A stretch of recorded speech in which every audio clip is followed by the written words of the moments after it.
안녕하십니까. 매일 아침 조간신문의 주요 기사를 딱딱 풀어서 해석해드리는 조간 딱풀 5월 3일 수요일에 인사드립니다. 문재인 전 대통령이 최근 개봉한 다큐 영화 문재인입니다에서 원래 예고편에서 김호준 TV에 출연을 해서 제작진이 예고를 하면서 문재인의 말을 하나 소개를 했죠. 뭐냐 하면은 본인이 5년 동안 성취해놓은 성과들이 지금 허물어지고 있어서 허망하다. 참 허망한 소리를 했는데 그 시점에 이 전세 사기 때문에 극단적인 선택을 하는 분들도 있고 문재인 정부 때 일어났던 일들입니다. 자, 그래서 참 허망한 이야기를 했는데 윤석열 대통령이 마치 이것을 정면 반박하는 듯한 그런 발언을 했습니다. 자, 또 문재인 진영에서 발끈할 게 틀림없는데 중앙일보 오늘 새벽 3시에 내보낸 단독 기사입니다. 단독 기사. 제목은 문 혼밥 때리며 외교, 국방, 경제 모두 실패한 정부 이렇게 이야기를 했다고 합니다.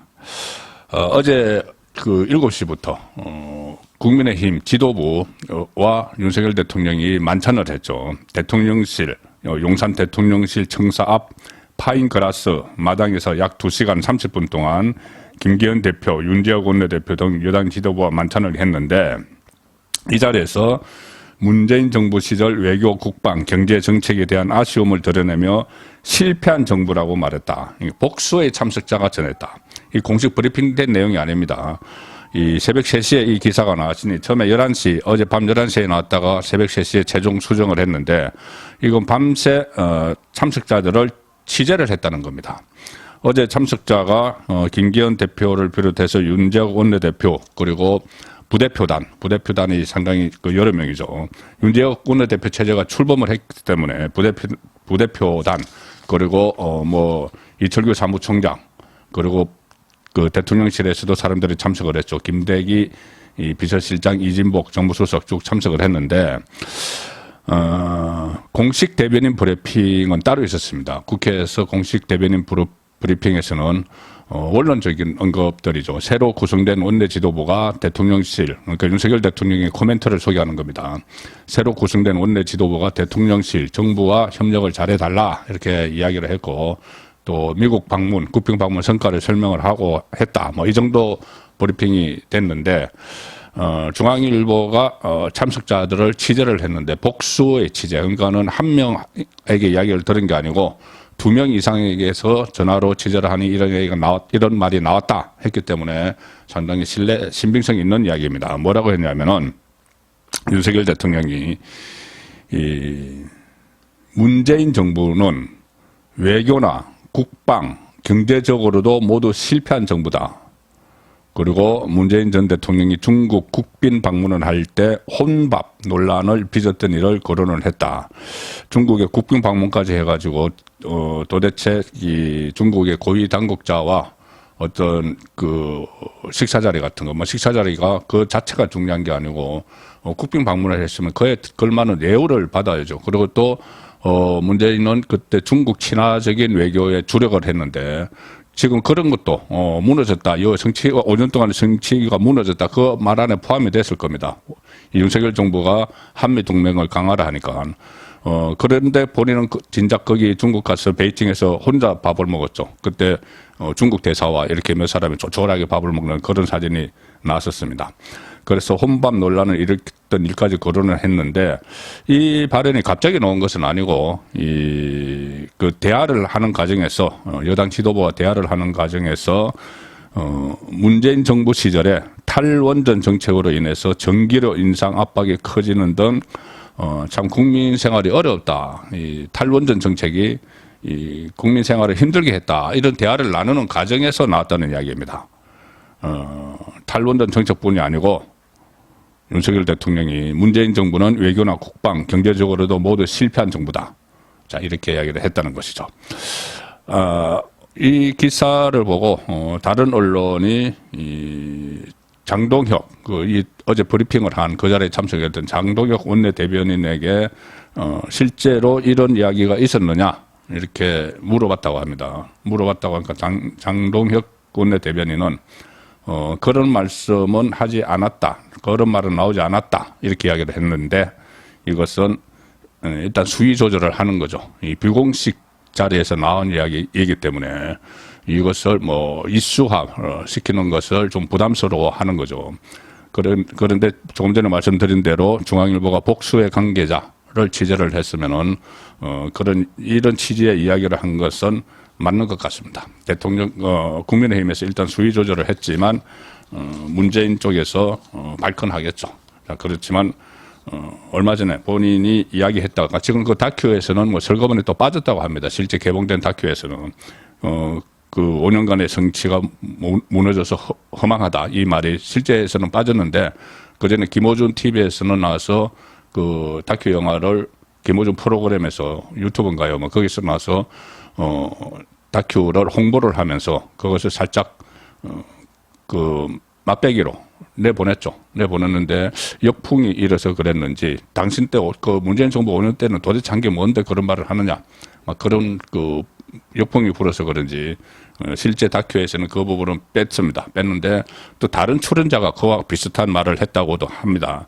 어쨌든 중앙일보 단독 기사는 윤석열 대통령이 문재인 혼밥을 때리면서 문재인 정부는 외교, 국방, 경제 모두 실패한 엉망인 정부다 이렇게 이야기를 했다는 겁니다. 엉망인 정부는 제 표현입니다. 어제 윤석열 대통령은 또 모처럼 대통령실 출입 기자와 같이 만났습니다. 자, 중앙일보 사이드 톱 기사입니다. 중앙일보 사이드 톱 사진도 있는데 윤 대통령 한중 상호 존중하면 경제 문제 풀 수 있어. 취임 1주년을 앞두고 어제 윤석열 대통령이 이 서울 용산 대통령실 청사 앞 야외 정원인 파인 그라스 조금 전에 그 만찬을 한 그 장소입니다. 일종의 야외 정원인데 뭐 레스토랑처럼 그렇게 운영이 된다고 합니다. 거기서 출입 기자들과 오찬 간담회를 하면서 대화를 하는 사진이 실려 있습니다. 윤 대통령은 용산 어린이 정원 개방을 계기로 마련된 대통령실 출입 기자단과 대통령실 참모들이 오찬을 하는데 거기 깜짝 등장을 했습니다. 그래서 같이 식사를 하면서 지난주 국빈 방미 전후로 중국이 날선 반응을 보이는 것에 대한 질문을 받았습니다. 무슨 불장난 이런 이야기 했죠. 아주 예의 없는 그런 반응을 보였었는데 이렇게 이야기했습니다. 윤석열 대통령 여기서도 상당히 자신감이 묻어나는 발언입니다. 뭐라고 했냐면은 중국이 우리한테 적대 행위만 안 하면 서로 계약을 정확히 지키고 예측 가능하게 하고 상호 존중하면 중국하고 얼마든지 경제 문제를 풀어나갈 수 있다. 자, 적대 행위만 안 하면 경제 문제를 풀어나갈 수 있다. 사실 중국이 한국과 교역량이 많다고 해도 최근에는 중국에 우리가 적자를 봤습니다. 미국에서 오히려 한 10조 원 가량, 미국은 흑자, 한 10조 원 가까이 중국은 적자 이렇게 봤습니다. 그러니까 중국도 필요해서 우리와 경제 협력을 하는 것이지 본인들에게 국익에 손해가 되면 안 하겠죠. 그런 이야기입니다. 우리에게 적대 행위만 안 하면 서로 계약을 정확히 지키고 예측 가능하게 하고 상호 존중하면 중국하고 얼마든지 경제 문제를 풀어나갈 수 있다. 자신감이 좀 묻어나는 그런 표현인데 최근에 취임 1주년을 앞두고 여러 가지 국정 운영에서 좀 자신감이 저는 계속 보이고 있습니다.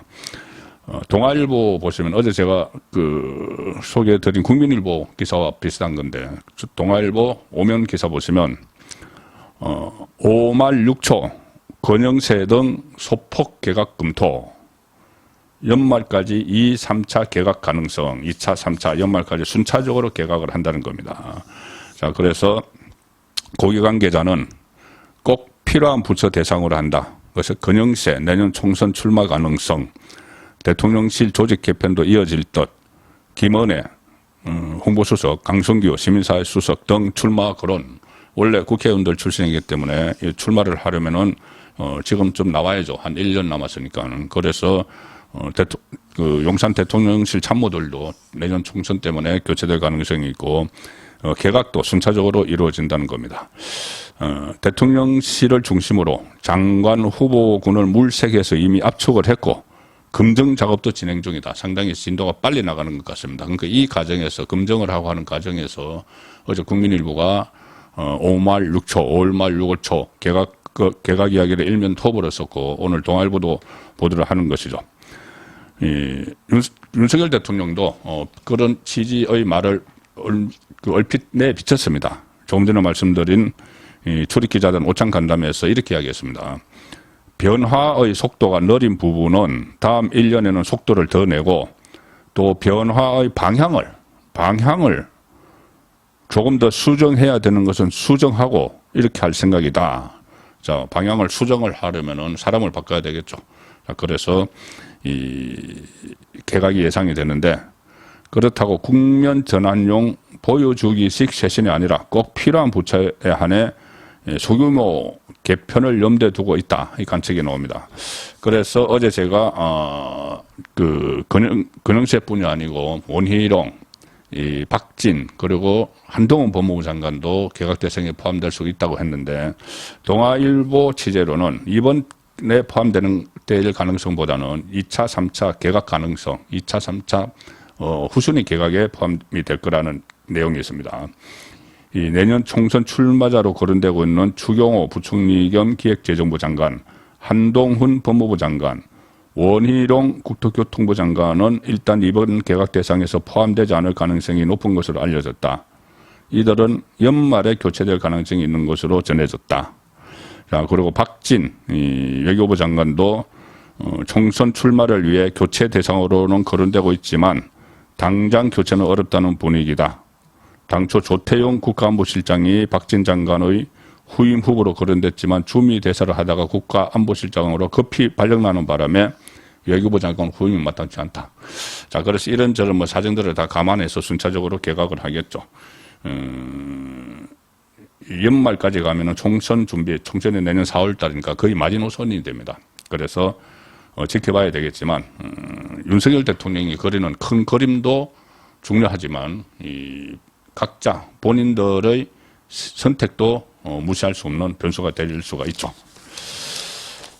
자, 윤석열 대통령 자신감 이야기를 제가 계속 드리는데 민주당에도 손을 내밀었습니다. 민주당에도 손을 내밀었는데 역시 걸림돌은 이재명입니다.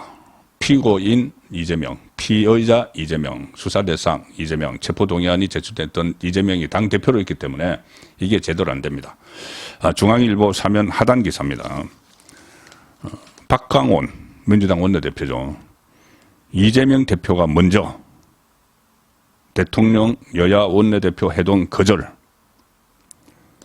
윤 대통령이 만날 의향이 있다. 이렇게 이진복 정무수석이 제안했지만은 선을 그었다. 이야기입니다. 어제 이 박광온 민주당 신임 원내대표가 됐기 때문에 이진복 청와대 대통령실 정무수석이 서로 만났는데 이진복 정무수석으로부터 윤석열 대통령이 만날 의향이 있다. 이런 제안을 받았는데 박광온 원내대표가 아니요. 당대표가 먼저 이렇게 거절을 했다. 이재명이 먼저 만나야 된다. 지금 1년 동안 이재명과는 안 만나고 있죠. 만나면은 이재명의 노련한 프레임에 넘어갑니다. 지금 그 사법 리스크에 몰려있는 이재명인데 그 만나서 국정 현안을 논의하는 것이 아니고 이재명에게 방탄 명분을 더 주는 그런 상황이 뻔하기 때문에 만나지 않고 있는데 그 대신 원내대표 민주당 원내대표가 새로 취임을 했으니까 원내대표는 만날 수 있다. 그리고 우리 원내대표 우리 윤지혁 원내대표와 같이 3자가 만날 수 있다. 이런 의사를 이진복이 정무수석이 전했는데 고사를 한 거죠. 이수석이 윤석열 대통령이 여야 원내대표와 만날 의향이 있다. 이렇게 전했는데 여야가 협의하면 충분히 만날 수 있고 여야 원내대표가 따로 만나는 과정에서도 부르면 오겠다. 그까지 했는데 박광훈은 당대표를 먼저 만나는 것이 순서다. 이렇게 거절을 했습니다. 윤 대통령과 야당 지도부가 만남의 필요성에는 정치권 내에 공감대가 형성돼 있지만 다만 그 주체를 놓고 시각차가 존재하는데 지금 이재명은 계속 영수회담을 이야기합니다. 본인과 윤석열 대통령이 1대1로 만나자. 영수회담. 마치 옛날에 건의적인 시절의 이 총재처럼 야당 총재처럼 영수회담 이야기를 하고 일각에서 그러면은 각각 그 여자의 대표들과 만나는 방안 이런 것도 거론됐지만 지금 거기에 대해서는 관심을 주지 않고 있습니다. 관심을 둘 수도 없는 거죠. 본인의 사법 리스크가 워낙 엄중하기 때문에. 자, 이 상황에서 다시 이 박강원 신임 원내대표는 비명계입니다. 이낙연계죠. 이낙연 대선 경선 캠프에서 총괄 본부장을 했던 이낙연계입니다. 그리고 과거에는 친문계를 꼽혔죠. 자, 그래서 그런 원내대표가 새로 출범을 했고 지금 당 지지율도 떨어지고 하니까 이재명 대표가 이 시점 정도는 그냥 뒤로 물러나야 되는 것 아니냐. 그 말이 민주당 안에서 나오고 있습니다. 조금 전에 제가 말씀드린 것처럼 이재명이 걸림돌이 돼서 여야 대화도 안 되는 이런 상황이기 때문이죠. 조선일보 오면 사이드 기사 보시면은 이재명 사퇴론 고개. 야, 비명계 원내대표 체제되면서 당 지지율 답보는 이재명 때문 목소리가 나오기 시작했다. 비이재명계로 분류되는 박강원 원내대표 체제가 꾸려지면서 민주당 안에서 이재명 대표 사퇴론이 고개를 돌고 있습니다. 윤석열 정부에 대한 부정평가가 높아지는 가운데 민주당 지지율이 답보 상태인 원인이 이재명 때문이다. 이렇게 보는 거죠. 자, 비명계 이원욱 의원 조선일보 통화에서 이렇게 이야기합니다. 이재명 대표가 총선 승리를 위해서라면 무슨 일이든지 할 수 있다고 했는데 그 내용에 모든 함의가 담겨 있다. 압도적으로 총선에서 패배할 것 같다고 생각을 한다면 언제든지 그만둘 가능성이 있다. 이재명이. 자, 이재명이 언제든지 그만둘 가능성이 있다. 이렇게 제3자적인 시각에서 이야기를 하지만 실제로는 그만두라는 이야기입니다. 총선에서 우리도 살아야 되니까 제발 좀 그만둬라. 우리라도 살자. 이 이야기죠. 또 이렇게도 이야기합니다. 정부 여당 입장에서는 이재명 대표가 총선을 지휘하며 대선 라운드 2 형태로 총선을 치른 게 가장 편한 상황이다. 자, 그런 이야기도 했고, 비명계, 또 다른 비명계, 송갑석, CBS 라디오에서 박강원 후보를 원내대표로 선택한 것은 총선 승리를 위한 성역이 없는 쇄신을 하라는 의미가 담겨 있다. 이 대표도 당 쇄신 과정에서 예외일 수 없다. 는 뜻으로 풀이가 된다. 그 이재명도 쇄신을 위해서라면 물러나야 된다. 이런 말을 은유적으로 표현을 한 겁니다. 그리고 박용진 의원 조선일보 통화에서 이재명 대표 본인의 문제는 본인의 문제고 돈봉투 의혹이라는 당의 위기 상황에 대해서 책임 있는 답을 내놓아야 한다. 공당이 국민에게 약속한 도덕적 정치적 기준이 있는데 그에 대한 신뢰가 흔들리니까 방탄 논란도 벌어지는 것이다. 이재명이 물러나면 모든 것이 새 출발 선상에 설 수 있다. 이 이야기들을 지금 하고 있는 거죠. 그런데 이재명만 물러난다고 해서 민주당의 그 타락한 도덕성이 회복될 것 같지는 않습니다. 송영길이 있죠. 송영길. 어제 불쑥 검찰에 나와서 마치 본인이 무슨 민주화 운동을 하다가 수사 대상이 된 것처럼 그렇게 했는데 조선일보가 제대로 꼬집었습니다. 일면 토끼사, 조선일보 일면 토끼사입니다. 셀프 출두 송영길의 소영웅주의. 딱 소영웅주의로 조선일보가 정리를 했습니다. 소영웅주의, 영웅주의. 여러 가지 해석이 나오죠. 이 과거에 이해창 전 총재 코스프레를 한다거나 또는 이 본인이 이렇게 나중에 구속영장이 신청이 됐을 때 이 영장실질심사에서 도망이나 도주 우려가 없다, 도망 도주 우려가 없다, 증거인멸 우려가 없다, 이래서 구속이 되지 않기 위한 이 행동이다. 그 법조계에서 주로 나오는 이야기고, 저는 어제 이것이 이 사건을, 돈봉투 사건을 정치 사건으로 몰고 가기 위해서 이재명과 공동정선, 연합정선을 형성하기 위해서 어제 장문 입장문에서 윤석열 대통령과 한동훈 법무부 장관까지 막 끄집어냈죠. 소환을 했죠. 자, 그런 현상들을 조선일보는 소영웅주의라고 정리를 했습니다. 돈봉투 의혹 피의자가 일방적으로 검찰에 찾아갔다가 로비에서 돌아갔다. 법조계는 도주 증거 인멸 없다는 인상 중에서 구속 피하려는 의도다. 이렇게 하는데 송영길이 어제 이런 이야기를 했습니다. 일문일답을 하면서 내 휴대전화도 압수수색 다음날 다 제출을 했다. 이렇게 끄리낄 것 없다. 이야기죠. 그런데 조선일보 취재를 보면은, 조선일보가 취재를 해보니까는 제출된 휴대전화는 연락처, 통화 내역, 문자, 카톡 메시지, 이걸 전부 초기화 시켜버렸습니다. 그러니까 원래 빈통으로 들어왔던 그 휴대폰 상태로 만들어버렸다는 거죠. 모든 연락처와 통화 내역, 문자, 카톡 메시지를 다 없애버렸다는 겁니다. 그러면서 내가 휴대전화도 압수수색 다음날 다 제출했어. 난 떳떳해. 이렇게 꼼수를 부리고 있는 것이죠.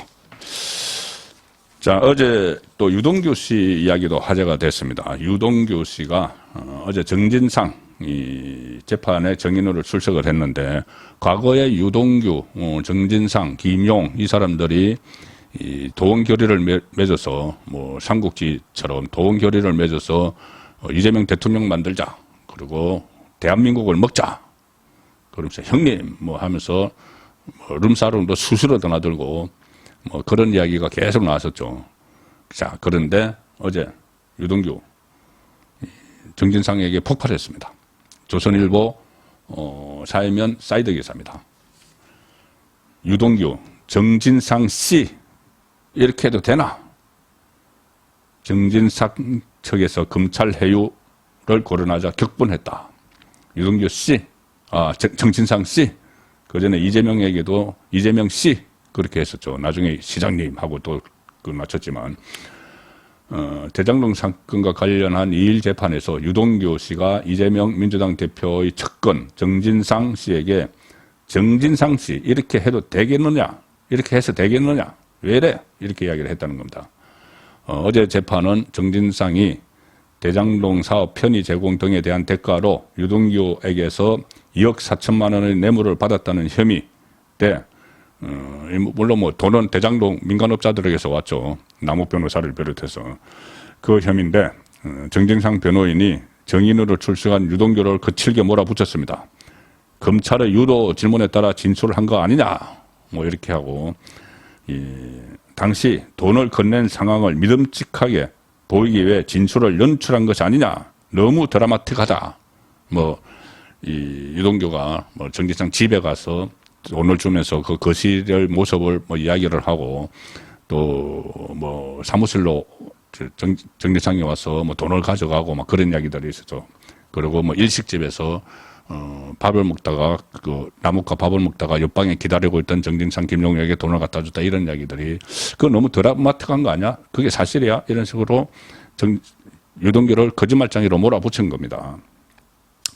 그리고 또 이렇게 되어야겠습니다. 유동규의 거짓말이 탄로나서 진술이 무너질 위기에 처했다, 이렇게 정진상 변호인들이 막 이야기를 하니까는 유동규 씨가 갑자기 일어나서 그건 모독이다, 왜 모욕하느냐, 큰 소리로 항의를 했습니다. 그리고 피고인석에 앉아있는 정진상을 노려보면서 정진상 씨 이렇게 해서 되겠어? 라고 고함도 쳤습니다. 그런데 정진상은 별다른 반응을 보이지 않고 묵묵부답했다. 한때는 만약에 이재명 정권이 실제로 만들어졌으면 정진상, 유동규 다 뭐하고 있을까요? 이런 사람들이 아마 정진상은 비서실장을 하든지 뭐를 하든지 하고 있을 거고, 유동규는 본인이 이재명 정권이 들었으면은 국정원 기조실장으로 가겠다, 이런 이야기까지 했죠. 그리고 섀도우 캐비닛 해서 국방장관 면담을 받다, 후보자 면담을 했다, 면접을 했다, 이런 이야기까지 나왔었습니다. 결국 정권이 교체가 되는 바람에 그런 어처구니 없는 일이 벌어지는 것은 막을 수 있었습니다. 5월 3일 보내드린 조간딱풀이었습니다.